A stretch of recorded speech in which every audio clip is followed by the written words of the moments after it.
receivers are automatically activated to warn of impending hazard. Tests of these receivers are normally conducted by the National Weather Service every Wednesday between 11 a.m. and noon.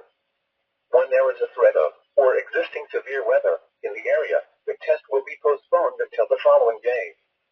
This ends the test of National Weather Service weather radio warning alarm.